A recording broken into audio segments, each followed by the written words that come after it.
Former Secretary of State Henry Kissinger has died at the age of 100. Kissinger served as America's top diplomat and national security advisor during the Nixon and Ford administrations. In a statement, Kissinger Associates, a political consulting firm he founded, said that the German-born former diplomat died at his home in Connecticut. During his decades-long career, Kissinger played a key and sometimes controversial role in U.S. foreign and security policy.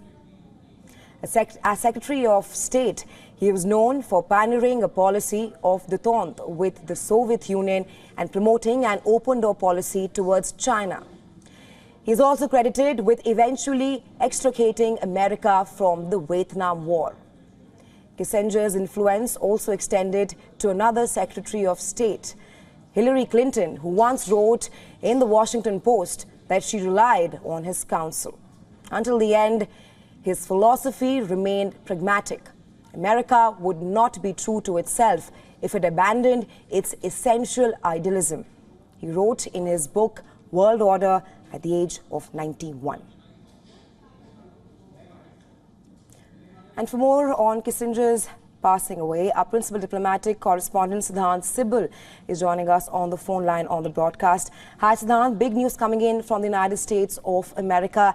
Kissinger was a diplomatic powerhouse whose service under two presidents left an indelible mark on U.S. foreign policy. Talk to us about his diplomatic style and strategy and how he shaped America's foreign policy. Well, 100 years is a long time, and he was a person who played a key role in shaping the American policy in last century. Now, he will be remembered fondly, but he will be also remembered very critically. There are countries, and of course, America will remember him fondly. But if you talk about the Indian subcontinent, he won't be remembered that fondly. In 1971, when the liberation war of Bangladesh took place, he played a key role in supporting Islamabad. We know that there was a conversation as well as to how there can be amassing of the Chinese troop at the border with India at the behest of the then President of the United States. And of course, the diplomat played an important role in that. But essentially, leaving aside the Indian subcontinent, from Vietnam to Argentina, there are stories. He played a key role in ceasefire in Vietnam, but of course, he was supporting dictatorial and genocidal regimes in Latin America. So essentially, a very divided legacy. He might be hero for some, but he might be a villain for others. Right, Siddhant, talk to us more about Kissinger's relationship with India.